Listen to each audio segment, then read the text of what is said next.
Would you be willing to discuss the most you ever made for a brand deal? Sure. What is it? Oh, like you're gonna just ask me? Yeah, I would know. I'm sure everybody would love to know. I mean, fascinating. It does feel I'll tell you. I'll give numbers. I don't like to. I don't like to because but people have no idea. It's fascinating. It's fascinating. And if we can bust this nut open, rather. I'm literally trying to. Can you stricken the nut? I can strucken the nut. Let's struck. That doesn't make any sense, does it? But I don't think people understand. Let me put it this way. Let me give a little preface to this conversation. And you don't have to share anything you're not comfortable with.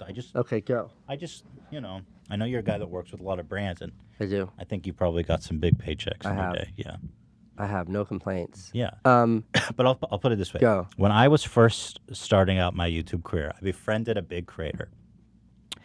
And at the time, I was probably making $2,000 or $3,000 a month from ad revenue. And I thought, that's pretty sick. And he told me, I go, how much do you make for one of those ads? Because I never worked with the brand. In fact, we didn't go on to work with brands for a long time. But he goes, I make $30,000 for one brand deal. And I was like, what? I'm like, dude, that's how much I make in a year. And that completely blew my mind. I don't think people understand necessarily how much money people make. And that as someone who had even been doing YouTube for a year or two, I was like, 30,000, dude, that's insane. Now I know you're not impressed by that number, are you? No. Yeah. No, I mean, $30,000 is an ungodly amount of money, but it goes much higher. Yeah. Yeah. It goes much higher. And I think before we start talking numbers, to put a little context to it, to like, what is the ROI? What's the return on an investment like that? How does that make sense? Why would a company write a check for $30,000 to a YouTuber? You're getting millions of views. I mean, it speaks for itself.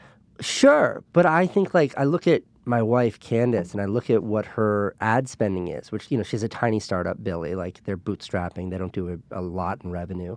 But the amount of money that she spends on Instagram, on Facebook, and then just on online ads. And then there's a very literal quantification of her return on that investment. For every $100 you make, you'll make this much back. And then when you start to apply those same sort of metrics to a well-executed brand deal, which are the only kinds that I try to do. Like, I try to do it well, so it's really good for the brand that I'm working with, and it's good for me. You start to see that makes a lot of sense. When you understand that, like, Coca-Cola spends hundreds of thousands of dollars for a 30-second commercial that plays during a basketball game that literally nobody watches the commercial because they fast forward. You go take a leak, you talk to your friends, like you have a fucking cell phone in your hand like I do, and when a commercial comes on, you are not paying attention to that Arby's commercial. They're paying hundreds of thousands of dollars for those 30 seconds. What's their return on that? And then you start to compare that to having Ethan and Hila talk about that same product for Personally 90 seconds. Personally endorse it and why they endorse it. Connect with their audience in an entertaining way that they're actually engaged and they're listening. Like, I'm not going to talk numbers because I'm working with them right now, but like... Coca-Cola? No, NordVPN is a company that I work with, and Nord's worked with a bunch of creators and stuff. I think we work with them. They're wonderful, but ExpressVPN. You work with Sorry, we're going to have to blur that. Whatever, without naming names, any VPN company, a VPN is a really difficult thing to communicate. Yeah. Like, either you know how it works or you don't, and if you don't, it's a lot to explain. And on top of that, like, can you advertise something like that online? It just looks like, it looks strange. You don't understand what it is. So what's a way to communicate the complexity of that product and then explain its value and then hopefully have customers go and buy that product? You can do that in a fucking TV commercial? No way. You can do that with a banner ad? Like, where and how are you going to do that? Right. So you work with a creator like that company that I mentioned in particular has worked with like film. They've worked with a bunch of tech reviewers. And all of a sudden you have a fairly eloquent individual who knows how to communicate ideas to an audience that they understand, they speak with, they have a dialogue with. And it becomes a really fair value prospect. So how much? Because that individual is getting paid and that company is getting the exposure they wouldn't otherwise have access to. Right. How much? I'm not willing to talk about that brand. But other brands that I've worked with, it's difficult. If we're talking about a single transaction. Biggest one ever. See, I don't have that. I would say like the biggest deal ever for like to bring up a brand or make a dedicated video for a brand is in the six figures, like hundreds of thousands of dollars. as in like more than $100,000. But I'll also say that like in my career, I've had the opportunity to do things like that a couple of times. That go that Right. big. Yeah. Like when I talk about like Samsung, like when we did that project where we turned a abandoned shopping mall into a playground for underprivileged kids. Okay, my fee on that was not huge, and I donated, I think most of it, a significant portion of it, to the Boys and Girls Club of Milwaukee. I just didn't feel right getting paid for that. But like that cost maybe like like over $1 million Just to produce. Wow. And obviously the brand's intent there was like, we want our products in front of people. And I shot the whole thing on their phone. But it was not a hard sell for any individual item. And that's why I was so willing to like attach my brand to it.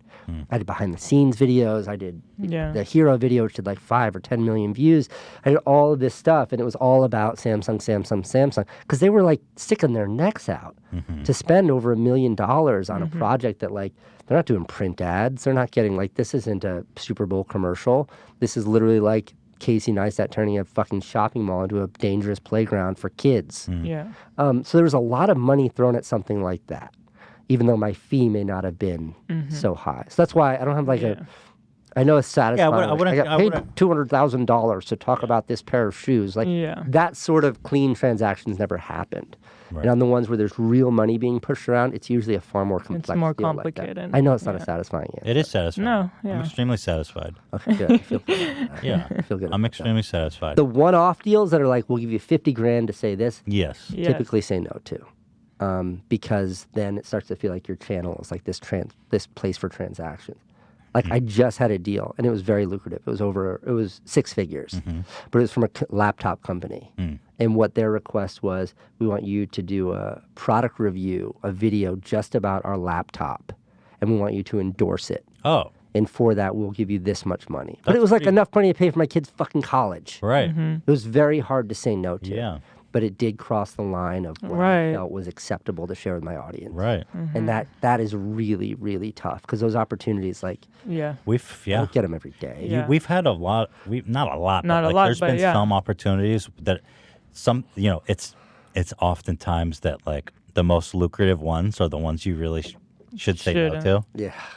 For example, I don't want to Just disparage anyone. A coffee company, a cell phone, just speak in generalities. Yeah, I don't. Yeah, don't let's say say a let's brand. say a company that sells brain enhancing drugs, or not drugs, supplement, vitamins. Okay, good. Supplements. Yeah. That I won't touch. And I'm like, I don't believe in this product. Right, that's where it gets hard. I think it's stupid. And just because they're offering me like 6-figure deal, I'm gonna look like an idiot if I promote this, and I can't with a straight face. I can't. No, I think you guys, You rightly know. so, were super critical of like that loot box scandal when that came up. Right. know? It was the one, That oh yeah, that Rice Gum and Rice Jake Gum Paul and were Yeah, promoting. I got an offer Yeah. from similar products, similar companies to that. Like supplements, I get a lot of offers about. I just don't know what it is or what it means, so I have to say no Yeah. to it. And the flip of that is like that VPN that I was talking. That's a product I use. Right. The irony of That's that is the like I best. prepaid 3 years in advance before I did a brand deal, Right. so I can't use my code to get a better deal on a. I use it. I know that That's it's a the good best. product. Yeah. When I work with companies that I actually like Ring, for example, is a sponsor. Like I love Ring. Yeah, and see, And I pursued them. And then when you get a partner like that, it's like, I believe in it. I think it's a great product. They're super legit. Then I'm willing to.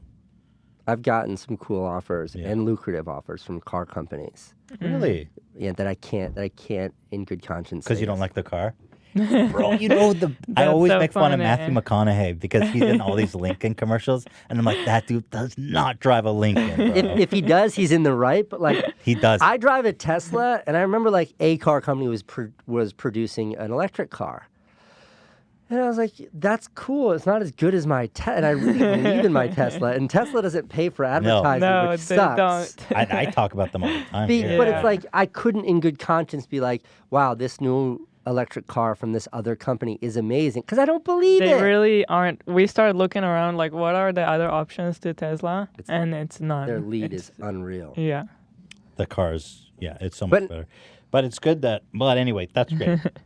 So yeah, so Other stuff that I there's would real say money, no but to if is you like- don't do it with a conscience, it can really be. Well, you got trouble. to, because okay, even if you're looking at it purely from a, I want to make as much money as possible standpoint, it's still short-sighted because ultimately it devalues your brand to kind of. I will say, like, one of my regrets when I was vlogging is that I didn't figure out the merch thing sooner.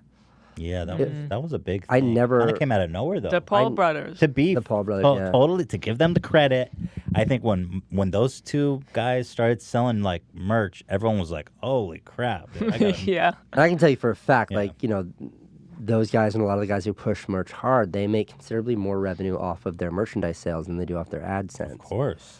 And I had opportunities early on to do that. When I look back, like the loyalty my audience had for my content when I was really doing a couple million views a day, I know the amount of money that I could have made. And the reason why I didn't do it then, and I think I was wrong, by the way, is at the time it felt too predatory. Interesting. At the time, and I don't believe this now, at the time, it felt like to just sell stuff that people would only be buying because it was from me felt inherently dishonest. And at the time, yeah. where my head was like, if I'm going to do it, it has to be not so dissimilar from the way you're doing Teddy Fresh. Like, I need to start my own line. I'm not just doing merch to do merch. I'm not just making shirts to make shirts. It has to be something bigger. And that, it's that thing where it's like perfection got in the way of good enough. Yeah. The reality was, like, I've done some merch since then. Merch I've released is a great, couple. yeah. Merch but is I think great. there was a I think shift there was in attitude. Yeah, There was a was. shift in I attitude. feel And- like we used to think that too, like a long time ago. It didn't help the way that Jake and Logan did it then, which was predatory, which It was super so aggressive. distasteful. Yeah. And it was like, Everywhere. okay, that's the culmination of everything that I don't want to be doing in the Yeah. merch space, so I'm not going to do it. And I think that cost me a lot of revenue. And I also think the thing that I underestimated is, like, when I was like 14 years old, the amount of length, the amount of distance, the amount of effort that I would go through just to get the right skateboard t-shirt, because I wanted to show the world that, like, I'm a super big fan of this skateboard company. Like, I do feel like I almost let my audience down. Like, I should have given them access to a $20 t-shirt they that like was it. awesome. Yeah. Yeah. And they get to be a part of It's a something. way to- I didn't respect that then. Yeah. Yeah. And that's why I say it's something that I do regret, because it was a financial loss for me, but also, like, I think it would have been a cool way to Just connect people with my walk. audience. Yeah, I mean, dude, when we do these meet and greets, people show up with like this classic merch, and it's just like, oh, that's It's sick. so gangster. It's really Yeah. funny to see like a super old shirt Yeah. of ours that we probably even forget that we've ever made, you know? My merch It's strategy, pretty and cool. I've stopped, and I'm happy to say that I've stopped, but my merch strategy was I made a video like 8 years ago that was like, if you want free stickers, just send me a self-addressed stamped envelope and I'll fill them with stickers. And we've sent out like tens of thousands of dollars worth of stickers, which cost pennies to make. And like I had to have dedicated employees who only sent out free. Oh my So my God. merch strategy was so bad it cost me Yeah. Yeah. insane amounts of money. And that was something I wish I had my shit together so I could have done that in a more effective way. Well, Shop CaseyNeistat.com. I think I still have some merch up there. Shop get out there. Quick. CaseyNeistat.com. Casey Neistat. Yeah, go buy something.